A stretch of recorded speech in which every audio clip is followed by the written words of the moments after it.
నువ్వు రూ. 10 సంపాదించు, 100 సంపాదించు, 1000 సంపాదించు. నువ్వు ఎంత సంపాదించావో ఆ సంపాదనతో నువ్వు సక్రమంగా బతుకు, నీ బిడ్డల్ని సక్రమంగా బతుకు, సమాజానికి పనికొచ్చేవాళ్ళుగా చెయ్యి, లేదా నీ కుటుంబానికి పనికొచ్చేవాళ్ళుగానే చెయ్యి. అంతే తప్పించి నా మతాన్ని నమ్మని వాళ్ళందరూ పాపాత్ములు, వాళ్ళు అజ్ఞానులు, వాళ్ళు బ్రతకడానికి వీల్లేదు. భూమి గుండ్రంగా ఉందని ప్రపంచమంతా సరే సైన్స్ నిరూపించినా సరే నేను మాత్రం బల్లపరుపుగానే ఉందని తేల్చి చెప్తాను. అట్లాగే మహిళ అంటే గనక కేవలం కుటుంబానికే పరిమితం కావాలి.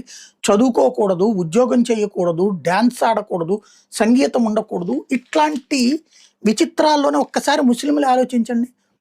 కొన్ని దేశాల్లోనేమో సందడి చేసుకుంటారు, కొన్ని దేశాల్లోనేమో ఉండకూడదు. ఇప్పుడు ఇరాన్‌లో మహిళలు అద్భుతం, అక్కడ 95% విద్యుత్ అని కొంతమంది రాస్తున్నారు. మరి ఆఫ్ఘనిస్తాన్‌లో ఏమవుతుంది? పాకిస్తాన్‌లో బాగానే ఉన్నారు గదా! మరి సిరియాలో వీటిట్లో ఏమైపోతుంది? ఐఎస్ఐ